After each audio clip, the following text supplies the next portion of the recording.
Okay, hello everybody. Thanks for joining us today for Value in Energy Data Talk. So just a bit of housekeeping before we start. Just so everybody knows, as usual, we're recording this presentation and we'll put that on our YouTube shortly after. Everyone who's registered will send the talk and slides shortly after the presentation. If everyone could keep their microphones off and their cameras, just because that allows us to focus on the speaker. And in terms of questions, we usually leave those till the end, just so we can sort of get through the talk, and then I'll go through any of the questions. So just put them in the chat whenever you have something you'd like to ask, and I'll read through them. Hi. Okay. So hi, I'm Stephen Haben. I'm an AI consultant at the Energy Systems Catapult, and thanks everyone for joining. I'm very pleased to have our speaker today, Dr. Lola Botman, who's going to be talking about forecasting, sort of household level and down. A little bit about Lola. She's a postdoctoral researcher at KU Leuven in Belgium, where she's recently completed her PhD in the intersection of energy and artificial intelligence, and particularly focusing on forecasting. So her research has been part of the Flanders AI Research Programme and involved collaborations working with smart meter data from Fluvius, Flanders' distribution system operator. So without further ado, I'm very pleased to introduce Lola. So you can share your slides whenever you're ready. Yes. Thank you very much. Can you see my screen? Yep, I see that. And you can hear me well too? Everything, brilliant. Thank you for the introduction and good morning, everyone. So I think I can skip this part, but I was going to mention that I come from KU Leuven, that was sponsored by, my PhD was sponsored by AI Flanders. And maybe something else that I did not mention, that was not mentioned, is that I work mostly with VITO, which is a research center part of Energyville. And they do all sorts of research around energy. So not only electricity, but I worked with them in the context of the low voltage grid research and with Fluvius data, as Stephen mentioned. So as you probably all know, we are in the middle of the energy transition, and you can open any newspaper, turn on any radio or watch any TV channel, and we'll hear about the energy transition. And it's not only in the headlines, it's at all levels of society. So the IPCC was created in 1988, and they started doing, so it's a research institute about climate change. There is the International Energy Agency, which both led to the creation of the United Nations Framework Convention on Climate Change. And these led to all of these important meetings that everyone has heard about: the Kyoto Protocol, the Paris Agreement, the COP28 more recently. There are also the sustainable development goals, which are broader, but the goal number 7 is to ensure access to affordable, reliable, sustainable, and modern energy for all. And then at the European level, we have the European Green Deal. So all of these research institutes want to achieve the energy transition. And how do we achieve these goals? How do we meet these goals? And it's through decarbonization. And to achieve decarbonization, there are 2 main ways to do this. First, electrification. So, for example, transitioning from combustion engine to electrical vehicles, but also using more renewable energy, so more solar and wind energy, for example. But there are challenges linked to these changes and through this decarbonization. On the consumption side, it means that we will consume more, and also the consumption will be more volatile. And on the production side, there will be more uncertainty linked to weather variations. And this increases the risk of unbalance on the network. And as you may know, the consumption and the production always need to be equal for the network to function properly. Luckily, there are solutions to these challenges, and some of these solutions include control of storage, so storing when we have an excess of energy, for example, or taking from this storage when we need more energy than we are actually producing, demand-side response and flexibility, or in the context of electrical vehicle, we can have coordinated electrical vehicle charging, because If we imagine that everyone has an electric car, comes home after work and plugs in the electrical vehicle, this creates a very high and simultaneous load on the network. So coordinating these so that they don't charge exactly at the same time is also a solution for to reduce the risk of imbalance. But all of these solutions require forecasting. So forecasting is a tool in the energy transition. And I'm going back to the basics in case anyone is not familiar to time series. It's a sequence of value that is indexed in time. And this is what we are going to forecast. So we can see here we have an example of a dummy consumption time series over 1 day where we have hourly values. And these are called historical data. And when we start forecasting, it's at the forecast origin. And whatever comes after, and the length of what we are forecasting is the forecast horizon. So here in this example, we have a 1 day horizon. And each forecasting problem can be defined according to two forecasting dimensions. There is this horizon that we just defined, and there is also the spatial aggregation. So how long in time do we forecast? Is it short term, medium term, long term? And what do we forecast? Is it, do we forecast the consumption of an entire country or an entire city? Or do we forecast the consumption of one individual household? Or we can even go a finer granularity to the individual appliance level. And different application require different dimension, or we could also say the different dimensions lead to different application. At the city, country, or world spatial aggregation level, we have applications such as operations, production capacity estimations, strategic planning. When we go down to the individual household, we have peak congestion forecasting or also operations. On the long term, we can work for applications such as advanced payment or load scheduling. And at the individual plug level, we mostly, of course, work short term because long term doesn't make that much sense at such a small granular level. We have scheduling or building energy management. And we also have different characteristics. So if we look at the neighborhood level, for example, this is an aggregation of 1,000 households summed up. We can see that the pattern is cyclical and there is repetition from 1 day to another. And if we look at the yearly profile, so from January 2013 up to January 2014, it is quite smooth with lower values in the summer and higher consumption in the winter. If we go to the household level, we can see that it is way more variable, way more stochastic is what we call. And also here we have 2 years of monthly consumption. We can see that it is less smooth than at the citywide level, for example. And if we go down to the appliance, it's very different. If we have a printer, a TV, or a computer, it also depends on where it is located, how it is going to be used. Is it in an office or in a house? So it's, again, all very different types of time series. And there is a lot of existing literature, and the gradient here on the figures on the figure shows how the darker it is, the more literature we have. So of course we started more with city, country, or worldwide consumption. Because this was also the data that was available. And then more recently, with the rollout of smart meter, there was more research on individual household forecasting, mostly on the short term.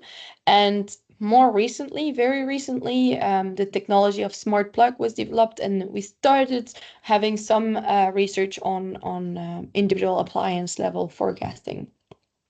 And of course, when we do research, we want to focus on something that has been less explored. And I focused on more the low voltage grid, so very high level. We first produce the electricity, and these are the producers in Belgium. Then we have the high voltage grid, also called the transmission grids, and the operator in Belgium is Elia, that brings the electricity to a very large consumer or to transformer stations. And then we have the low voltage grid, also called the distribution grid, and that delivers electricity to smaller industry and to the residential areas. And in Belgium, as we mentioned, we have Fluvius, that is the distribution system operator in Flanders, and we have two other operators for Brussels Brussels and for Wallonia.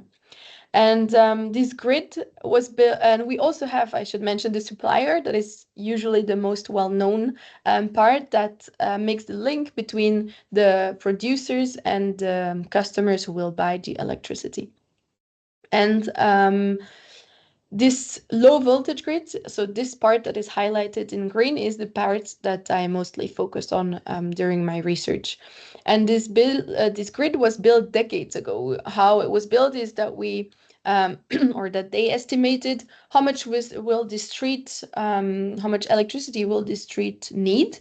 We use a buffer of maybe 30%, and then we put big enough cables onto the ground, and then we forgot about them, very basically. And now, of course, we have solar panels, battery electrical vehicles, and that maybe were not anticipated. So the grid is not able to keep up with all of these changes. For example, we now have bidirectional electricity flows when houses inject surplus of solar panel production into the network. And so this is what I focused on. And the first contribution of my research is long-term forecasting of individual households consumption. Then the second contribution is short-term forecasting of individual household consumption. And the last contribution is about individual appliance forecasting in offices on the short term. And as you can see, the chapters are also on there. So for anyone who would be interested, my manuscript is publicly available, and all of what I will discuss today is detailed in there. And of course, there are many challenges in the low voltage load forecasting. There is the issue of data availability, data quality. As we often say, garbage in is garbage out, so we need high data quality. And there is the stochasticity. I mentioned it earlier, but as you can see here, for example, we have 2 weeks of consumption data for a specific household. And we can see that in these 4 subsequent days, we have similar peaks at similar time. But the day right after, we have no peak. And then the day after, we have a double peak. So there is a high variability from one day to another for a similar household. And finally, another challenge is the scalability. We don't want to predict one household. We want to predict many households, thousands of households, so that we can have information on the congestion of the network. So any algorithm that will be developed need to be scalable. And all of the contribution, in all of the contribution, I try to tackle some of these challenges. So the outline for the, I'm sorry.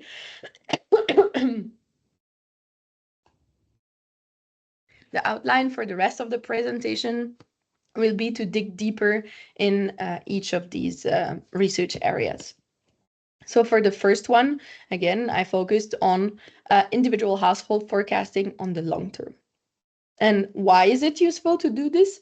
Well, for many stakeholders, actually. For customers and suppliers to estimate the bills accurately. For suppliers to detect potential discrepancies between self-declared and real consumption, for producers to schedule the right amount of electricity production and for procurement, and for network operators for grid management and strategic planning. And this is the data set that we work with. So I mentioned earlier, and I showed earlier how a time series looks like. And this is a way to represent thousands of time series in one plot. It's called the heat map. And on the y-axis, we have the smart meters ID. So this means that each horizontal line represents one smart meter or one household. And on the x-axis, we have the time of the year.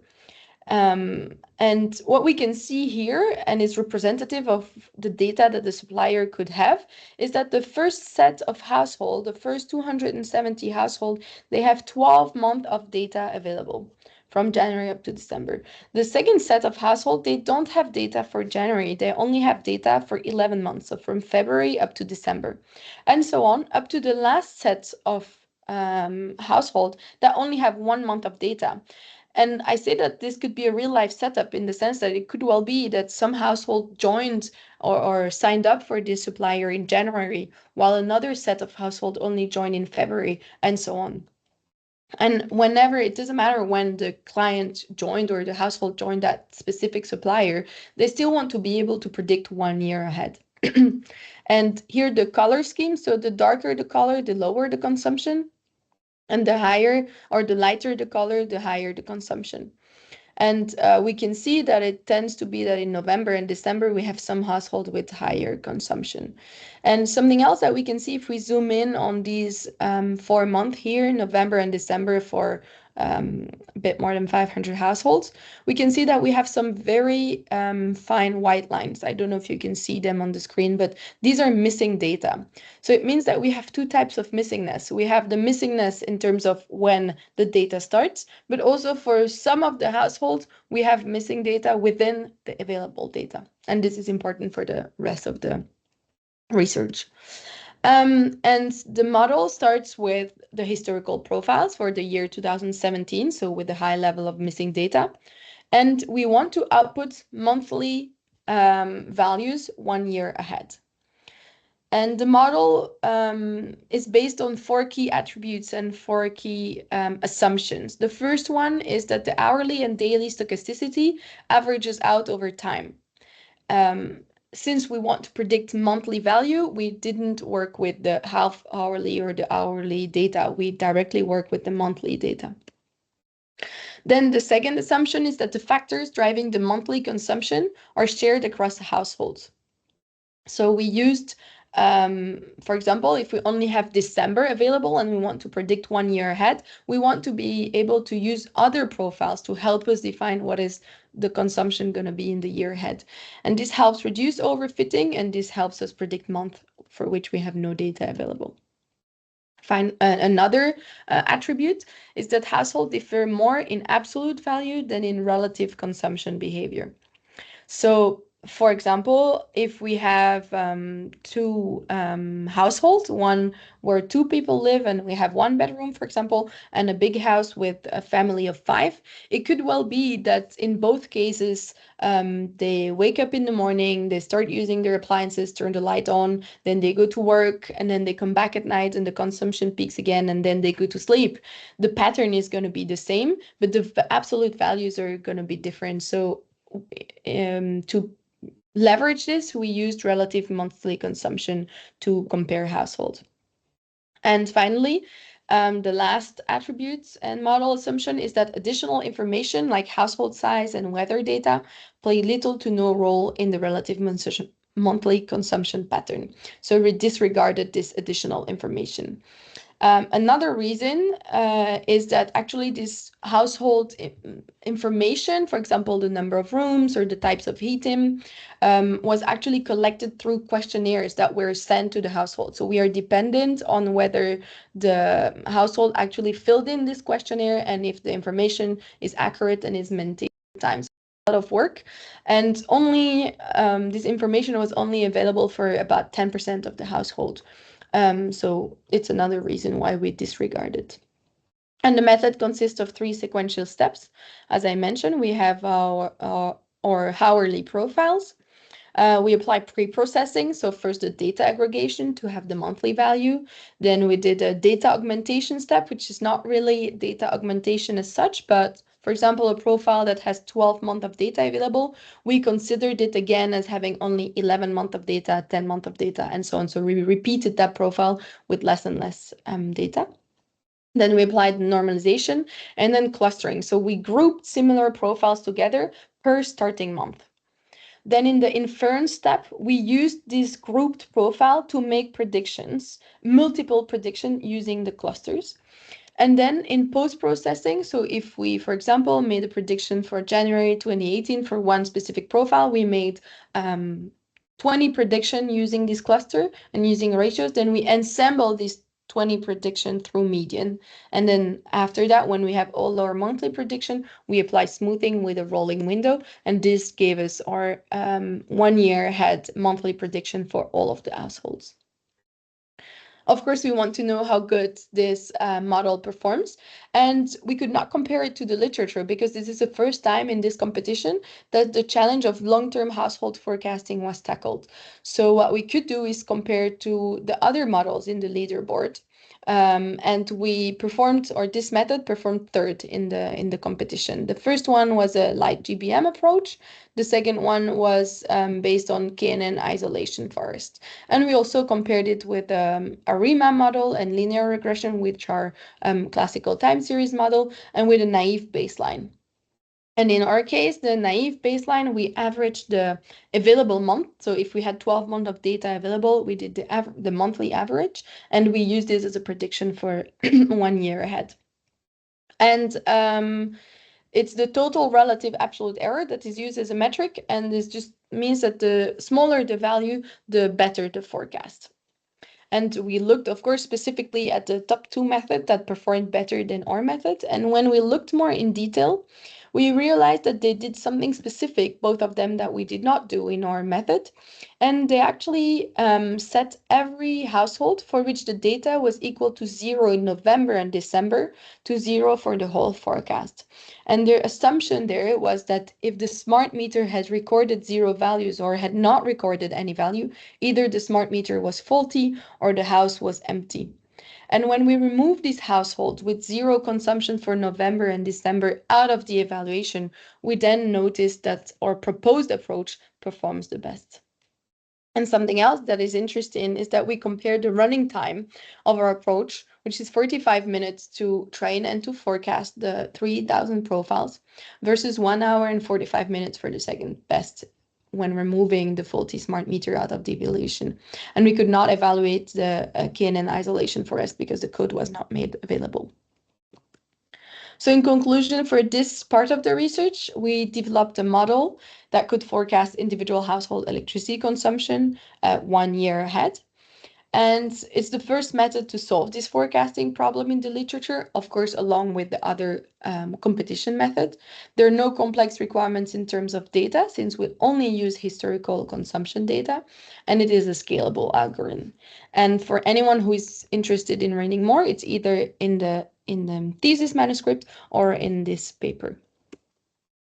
Also, I didn't mention it, but the slides will be made available after the presentation. So the second contribution is also about household forecasting, but on the short term. And we use the global and probabilistic method. But why do we want to do this in the first place? Why is it interesting? At Vito, they developed a digital twin of the low voltage grid. So computer simulation of the actual low voltage grid. And this produces detailed information on the grid's operation at every point in the grid. And to work properly, this digital twin needs to input the consumption profile of all of the houses that are connected to this grid and the grid layout. So which house is connected to which cable. And in order to have this grid information in the future, we need to forecast the consumption profiles. And this is where my work comes in. And as I mentioned, when we have 1,000 households aggregated together, we can see the cyclical nature.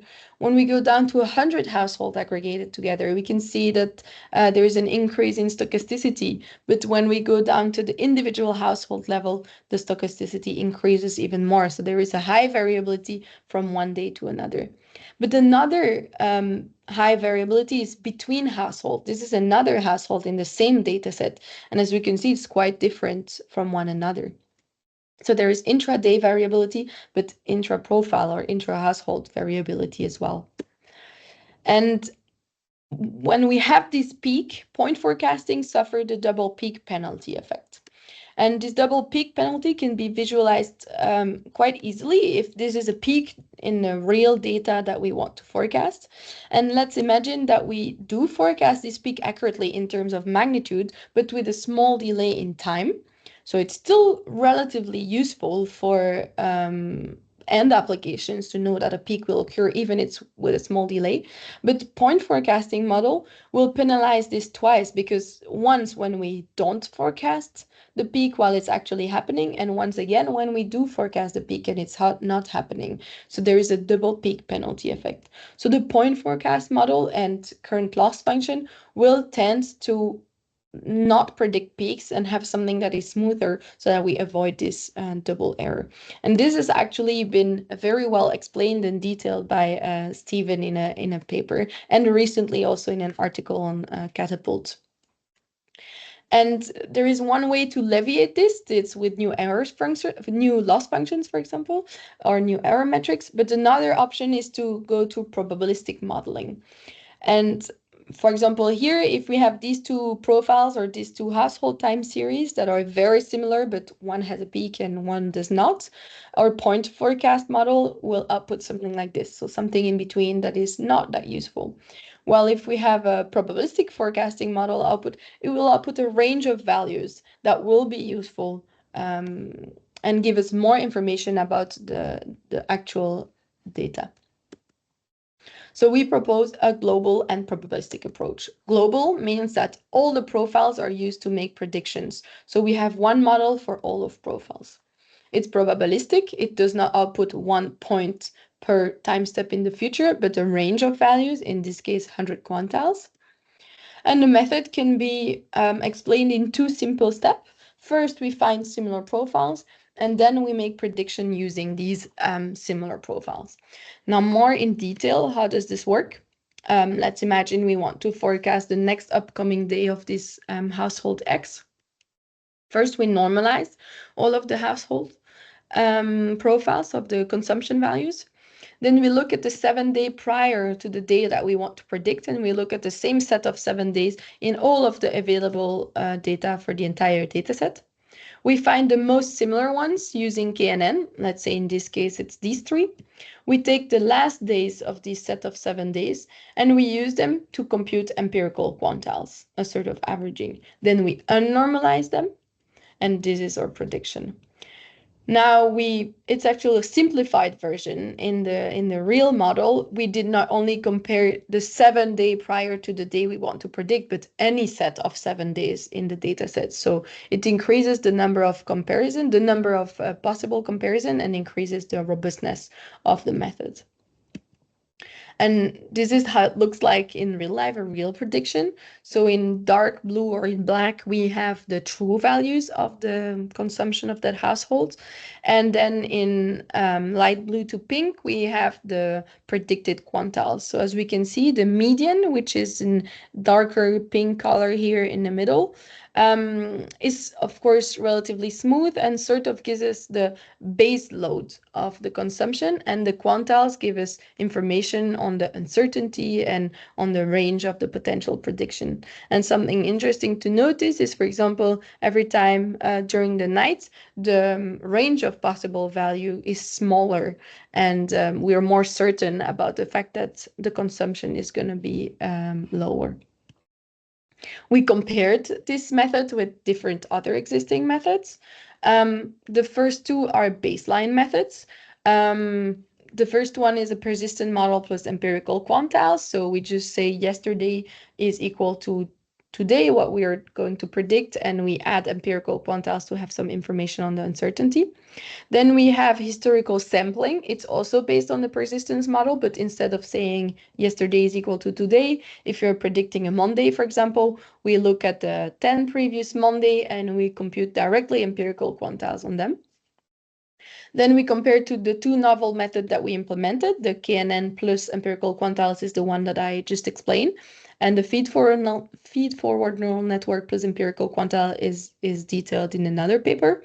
And then we compared it to existing methods in the literature. Quantile regression averaging, and advanced quantile regression averaging are a method that have been proven successful in other fields of time series forecasting, not necessarily electricity.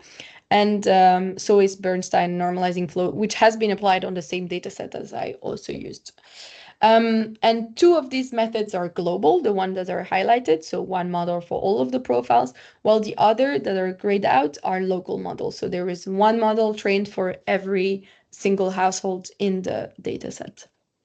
And we applied all of these models on 3 different data sets, a public and Irish and London data set, and a private Fluvius data set that is from Belgium. And then we, of course, want to look at the results, and we evaluate these probabilistic forecasts using the CRPS, which is an error metric that indicates whether the forecast is good or not. And the lower value means a better performance.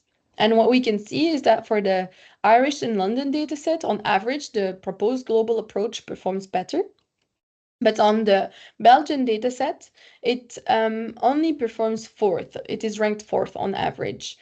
And we assume that maybe the difference was linked to the fact that the London and Irish dataset were half hourly, while the Belgian dataset that we had was quarter hourly. So we resampled the data to half hourly, applied the method again, and actually it didn't make any difference. So the ranking stayed consistent.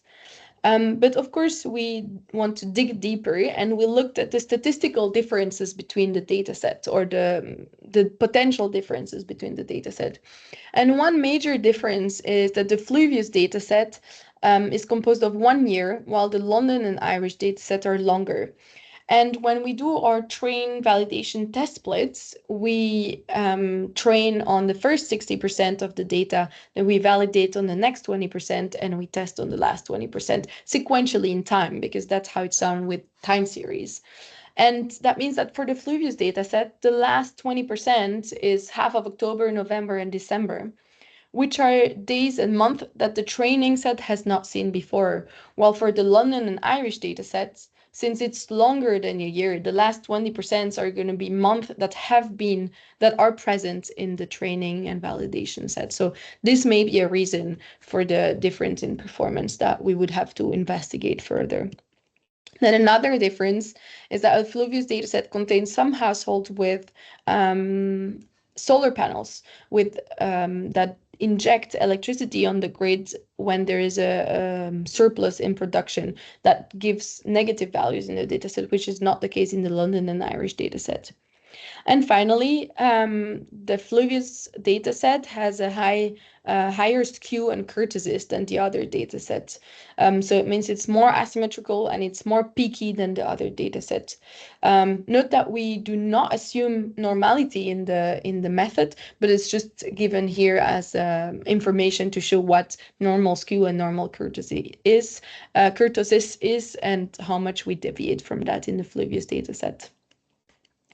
But we didn't stop there. We looked at the scatter plots of the error metric for each household, for each household. So every data point here in this scatter plot represents one household. And on the x-axis, we have the CRPS, or the error metric for the global approach. So this is the proposed approach that's ranked fourth. And on the y-axis, we have the best approach on average. So in the case of the Belgian dataset, it was the advanced QRA. And that means that every point that will lie on the diagonal are the households for which the global approach and the advanced QRA perform equally. And every point that is below the diagonal will be households for which the advanced QRA performs better. And every point above the diagonal will be point for which the global approach performs better. And what we can see, and that is consistent for all of the datasets, is that the points that are above the diagonal deviate a lot more from the diagonal. So it means that whenever the global approach performs better, it performs much better than the alternative method. And even for the Belgian dataset, which overall does not rank first, we can look at these 3 household profile where the global approach performs much better. And what we notice is that these are profiles that exhibit a behavioral change between the training set and the test set. So we can see in all of these 3 cases that somewhere in the test set that is in dark blue, we have a large change compared to the training set. So the global approach performs better on these households that are changing. This is also called concept drift in the literature. And this is the case for all of the data sets. And when we look at the household profile for which the alternative method, so in this case, the advanced QRA performs better, these are profiles that do not exhibit any behavioral change. When we look more in detail at one of these profiles, for example, this first one on the upper left, And specifically at the time point where the change happens in the profile. So there, the day is highlighted in black. Here's just a zoomed in version, so we see that's exactly where the change happens. We can see that the advanced quantile regression, so the one that is ranked on average better, is actually under predicting. It does not adapt to the change. While the proposed global approach, it does indeed under predict for the very first days, but then it adapts accordingly it adapts and makes more accurate prediction when the change has occurred. So in conclusion, the global probabilistic approach that we proposed forecasts individual household electricity consumption one day ahead. It has no complex requirements in terms of data because once again, we only use historical consumption data. It can adapt to concept drift, so it performs well on a household where there is a change in behavior. And we also encourage reproducibility and benchmarking by using open code and by publishing the code and using open data sets. So the first part of this research that I did not discuss, one of the novel model, is in the proceeding of a conference and is already available. And this one is under review and hopefully will be available soon, but is already available in my manuscript for anyone who wants more details. And finally, the last part of the research about office plug loads forecasting and scheduling. So we are in this part of our dimension graph, so at the finest granularity at the appliance level. And again, we want to do short-term forecasting. And this is research that was done in collaboration with the University of California in San Diego. And again, why do we want to tackle this and why is this forecasting useful? In a recent study in the US, they have shown that the plug load actually makes 47% of the total energy consumption in commercial buildings. And this makes sense since lighting and HVAC systems have been tackled in order to reduce their consumption. And we use more and more electrical appliances. So relatively, it's also meant to increase. So we have to tackle these plug loads in order to reduce building energy further. And Smart Plug is a tool or hardware that allows us to completely disconnect appliances when they're unused. For those that are not familiar with smart plugs, this is how they look like. So it's a very small socket that is plugged into the wall between the wall socket and the appliance plug. And of course, it is quite new research because there are not many open data sets available. And we proposed the first very large open data sets of appliance usage. So it's very recent from 2022, 2023. So after COVID as well for office building, it's very relevant. There are 169 plugs and we measure power and it's almost 500 days of data with quarter hourly measurements. And we propose a methodological pipeline, so meaning a sequence of steps to start with our time series power reading from the smart plug in order to produce on and off commands one day ahead. I won't discuss the data preparation, but I will discuss the operating mode detection. But what is even an operating mode? The operating mode is the state in which the appliance is. Is it active, or we define two appliance operating mode, either active, the plug is on and it is actively used, or the plug is unused. It's either off, in standby, or idle. And we aim to discern between these two operating modes. So the step starts from our time series data to a binarization where we defined where each power value is the plug active or unused. That's the goal. And we do this by an ensemble of 5 clustering methods. So each clustering method will define whether the data point is active or unused. And then based on a majority principle with a safety margin. So we will say as soon as 2 of the clustering algorithm define the plug or the data value as active, we mark this point as active. And it's specifically designed for the scheduling, because we don't want to take any risk. If someone is using I don't know, a printer, for example, in an office, we want to make sure we don't turn it off while someone is still using it. And the details of the clustering, actually, the two first methods are not really clustering, they're just threshold. One is the median, one is the 70th percentile, and any value below it, the plug is considered unused, and any value above it, the plug is considered active. And then the three other clustering are K-means and Gaussian mixture model. And the last one is also, again, a repeated Gaussian mixture model, but only on the 3 last month of data and not on the entire historical data, so that it gives more weight to the more recent data.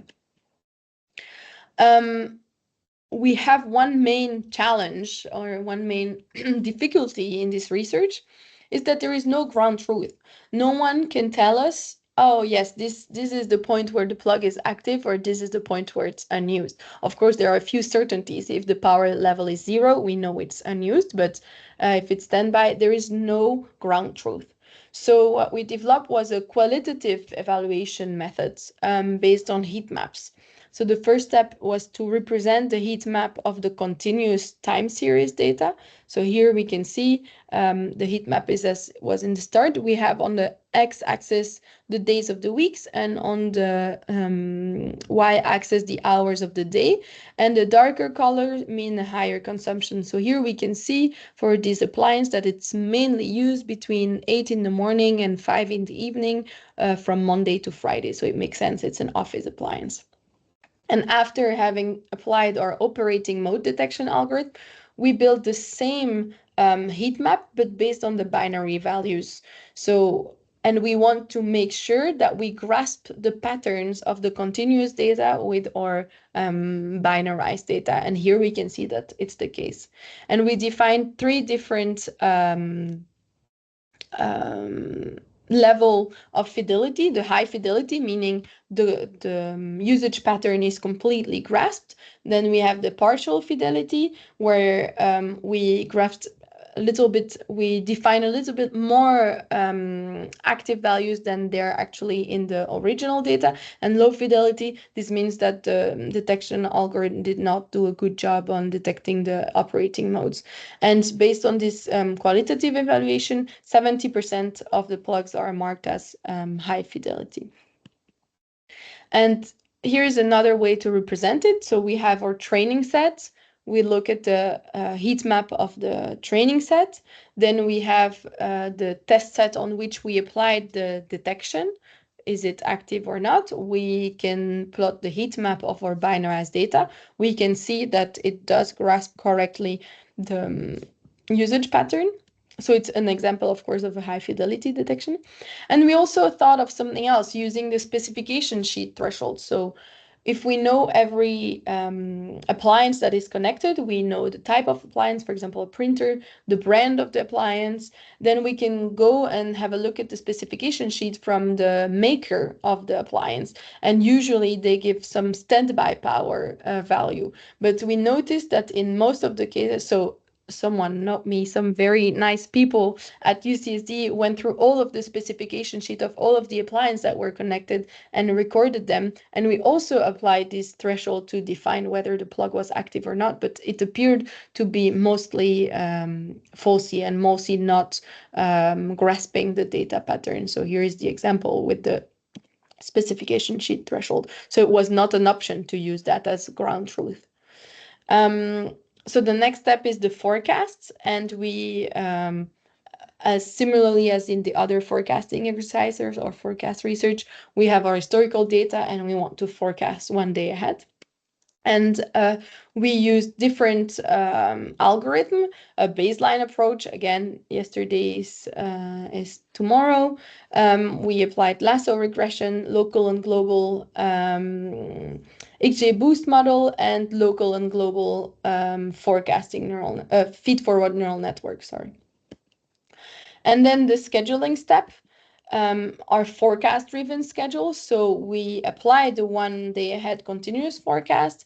We binarize it with the mode detection that we trained. And then it's a more logistical rule that if 4 or more consecutive time steps are labeled as unused, then we turn the plug off.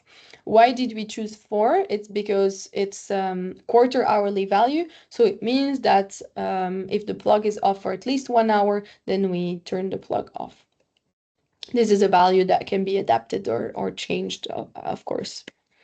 And we evaluated our results based on different metrics. The first one is the number of violations. So how many times did we turn off the plug, the appliance, while it should have been on because it was used? The number of missed chances. So how many times did we not turn it off while we could have? How much energy we saved, and also the number of turn on and off commands per plug per day on average, because we don't want to break appliances because of turning them on too often. So there is a trade-off between these different metrics to be found. And we compare it with no schedule. So what if the plug is always on? What are these values? So of course we have no violation because we never turn it off. We miss 70% of chances and we don't save any energy. Then we compared it to a time-based schedule, which is a baseline with no forecasting, just based on the time of the day. The plug is off during weekends and nights. And we can see that there is 11.4% of violation, but we managed to save up to almost 42% of energy. Then we have the perfect forecast schedule. So that means that in the forecast step, we don't use an actual forecasting algorithm, but we use the actual data. So it's unrealistic, but it's just to give us an idea of the maximum energy that could be saved. And it's 42% in this case. And then our best forecasting algorithm was the global feed-forward neural network. And then we applied the scheduling based on this forecasting. And this gives us the best trade-off. So we have a lower amount of number of violations than a time-based schedule.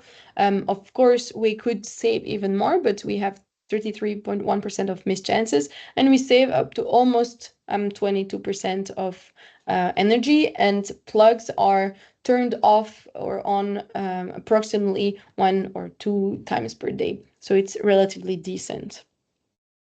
So in conclusion, this pipeline reduces building consumption through plug mode detection, forecasting, and then the scheduling step. We published a novel open data set with over a year of measurements, 469 plugs. We provided the first literature review on plug operating mode detection with a terminology overview. It has not yet been a topic of research, and I didn't discuss it in detail today, but it is available in the paper. We provided the first unsupervised approach for the operating mode detection. And again, we encourage reproducibility with open code and open dataset. And this is either available as a standalone publication or in a chapter of my manuscript. So in conclusion, I hope that I have convinced you, or that I have proven to you, that time series forecasting is indeed a tool in the energy transition. We talked about 3 main contributions: household forecasting on the long term, on the short term, and individual plug forecasting as well. We tackle different of the challenges of the low voltage grid forecasting field, and with a commitment to reproducibility with mostly open code and open data sets. And I am happy to receive your questions. And yep. Brilliant. Thank you, Lola, for going through so much material. It was brilliant to see so many different applications.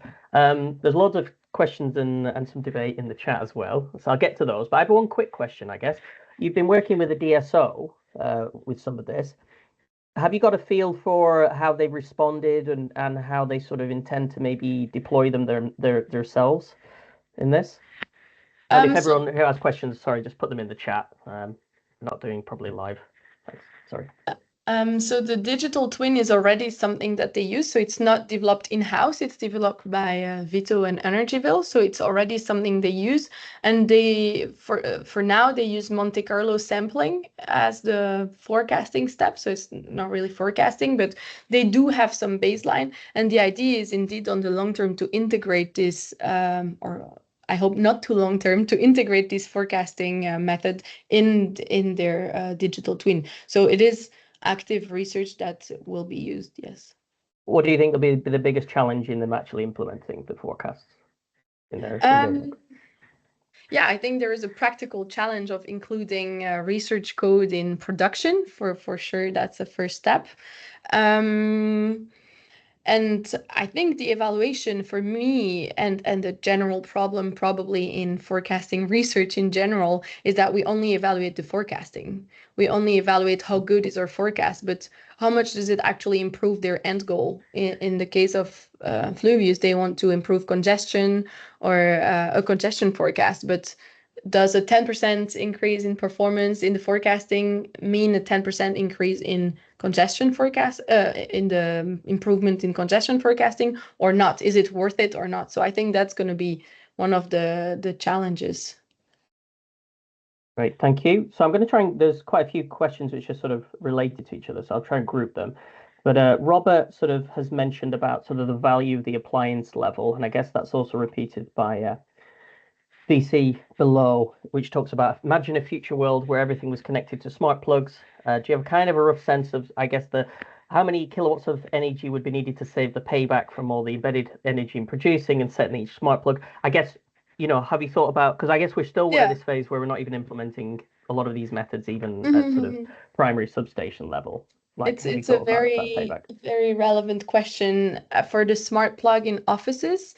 If I may focus on that one, I have not analyzed the payback on financial payback because it also costs a lot of money to buy the smart plug, install them, maintain them, and everything, and how much themselves they consume. It's also a good question.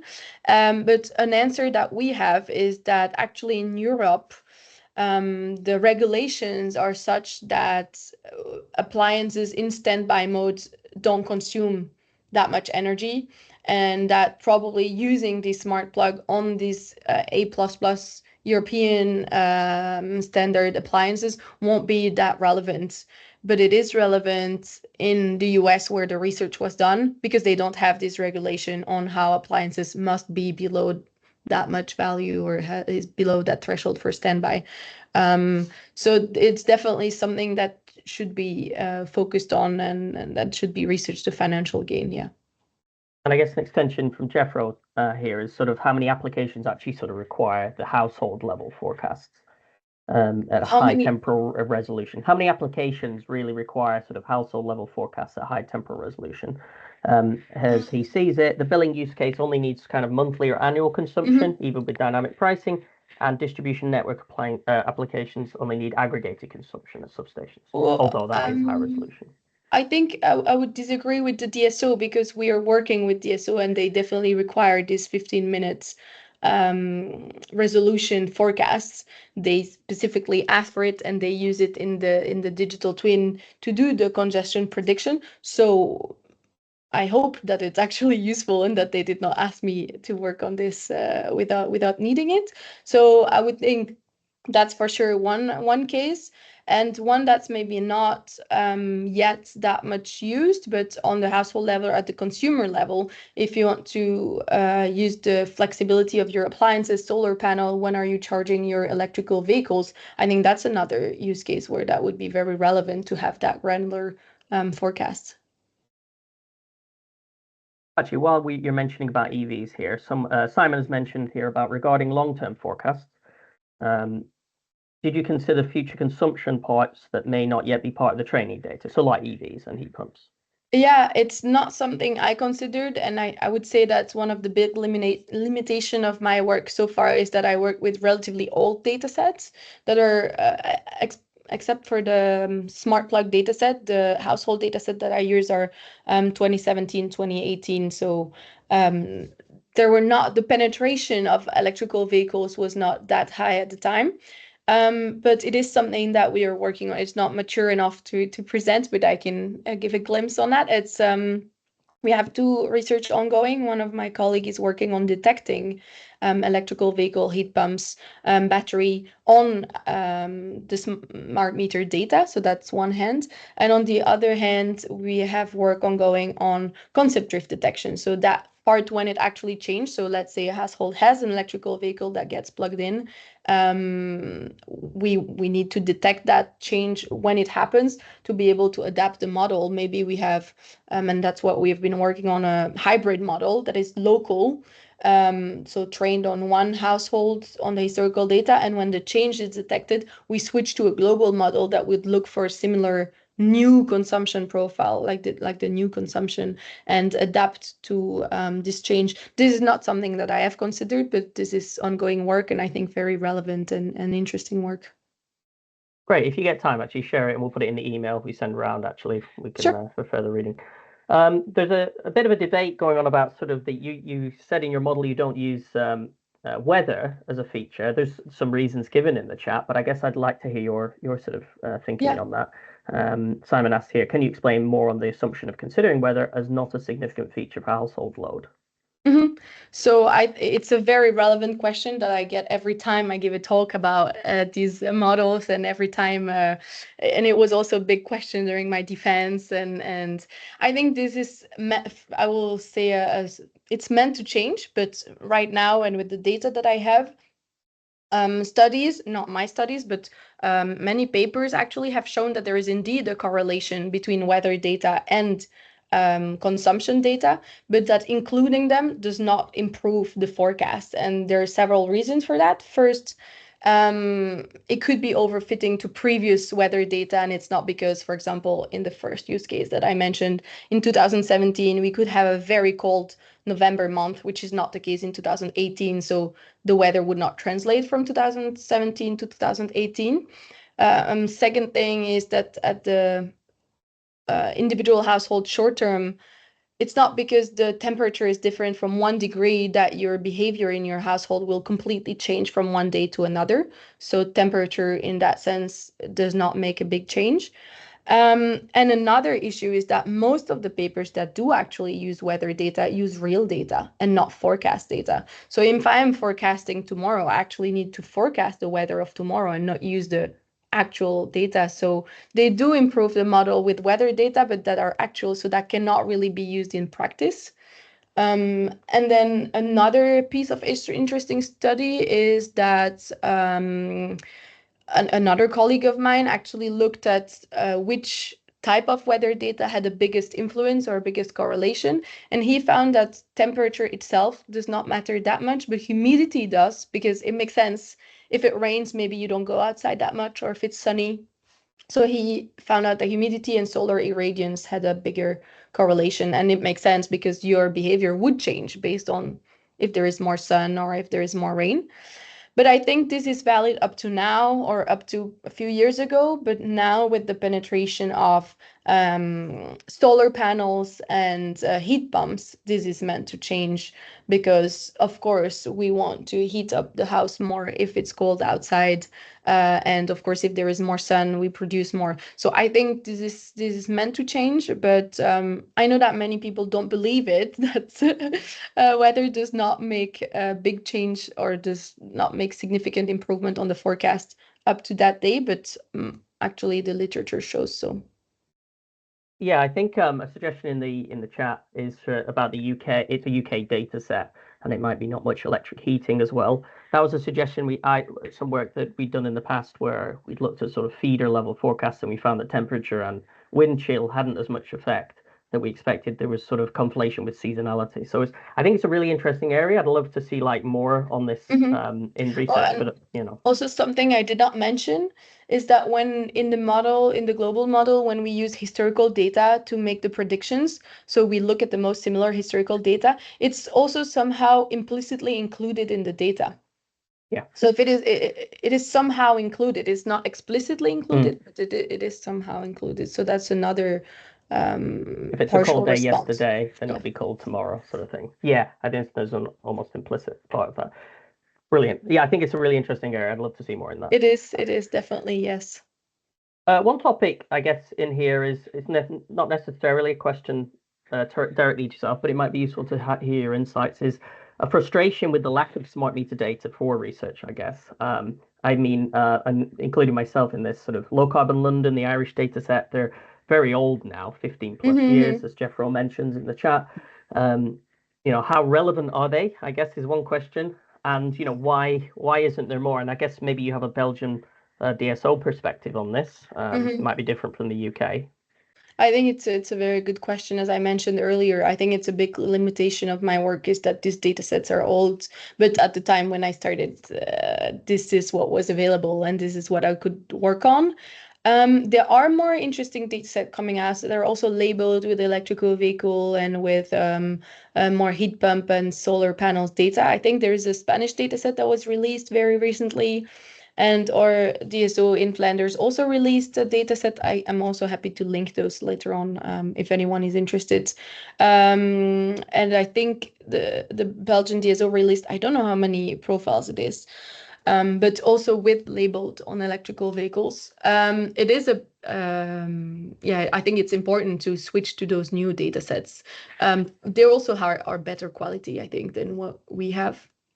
And we have this penetration of electrical vehicle that is important to take into account. So, but I think it's also not that easy to share because there is a high level of privacy in this data. I mean, if you look at a profile, if we can extract, oh, there's an electrical vehicle, there is a heat pump, there is a battery, there is maybe a swimming pool that is being heated, there is, they're very active during these hours of the day. So there is definitely, I'm guessing some people that would not agree on their data being shared. So that's probably a reason why there are not that many that are released. Yeah. Great. I'll just ask a couple more. I know it might go over and people might have to leave, but it'll be on the recording. So I'll just quickly go to them if you've got some time. I guess related to that is the idea of using synthetic time series data. I know that OpenSynth is one that Centre for Net Zero have released. Have you got some thoughts about that and whether they meet the needs of your research? I haven't looked very deeply in synthetic data since I had data available, but it's maybe a personal opinion more than an actual scientific answer, but I would think it's hard to actually mimic those really stochastic behavior that we see. I mean, the difference between profiles, the difference between days. Probably it's possible, but I would think it's very hard to do it. And also, I've seen that the method that do work on household level data are very different than what would work on substation data or on citywide data. So it's the type of the data, the stochasticity is very important to take into account because it tends to the fact that simpler method work better because the data is so complex that having super nonlinear model or super deep is not that efficient. So yeah, I would have to deepen myself to actually answer, but I think it's very important to pay attention that the statistical properties are actually met, are actually the same than to true data. Sorry, quick call on that. You mentioned in the methods might be different, like at a household versus LV and all those. I guess it's very important for a few methods, and I guess in the digital twins to sort of stitch those forecasts together so that they cohere. Yeah. If they're very different methods, how do you sort of help to reconcile that? Yeah, it's a good question. I've read about that, this sort of hierarchical clustering, hierarchical forecasting that would do the forecast at the lower level and then at the higher level separately and then have to meet them. Yeah, it's a very good question. Yeah, I wouldn't know how to answer actually, but I think it's an important research area to make sure that they make sense together as well. New PhD subject. Yeah. I'll just and then last question. I'll put Grace's comments together here. She's mentioned sort of about what country was used for the plug load versus other graph you have. What country was used for the plug load? Oh yeah, smart plug. Smart plug. That's in the US. That's the campus of UC San Diego. Yes. And the other is about, can you set preferences, control limits on the smart plugs? For example, select certain devices to switch off first in demand response dispatch scenarios. Can you repeat? I'm not sure I understood. Can you set kind of control limits on the smart plugs? So certain devices could switch off first in demand response dispatch scenarios. And I guess then my further question to that would be, I guess, does it sort of limit the need for forecasts if you can kind of put these control limits in there? Yeah, I think that's definitely interesting, and that's another option for sure. And what we've seen that would actually probably, of course, later on that would be more relevant is probably look at occupancy data. So there can be sensors to just know if someone is in an office or not, and these could be used almost real time to turn on or off device, and that would also limit the need for forecasting. So that's another alternative. So yeah, I don't know if forecasting is the most optimum approach in that case. Yeah. Brilliant. Okay, so I think I've got through everything there. That was really great, and thanks for taking a little bit of extra time to go through Of course, the and remaining questions. anyone who has further question, feel free to email me. My email address is there. Always happy to discuss and have feedback. That was really interesting. So yeah, thank you very much. And I say thanks everyone in the audience for the questions. As you know, we're going to send the recording out to everybody, whoever's registered, but then we'll put that on YouTube later. And as yeah, we'll send any questions to Lola if you have additional ones as well. She's happy to take them. So yeah, Yep. thank you everybody. Take care. Thank you. Bye.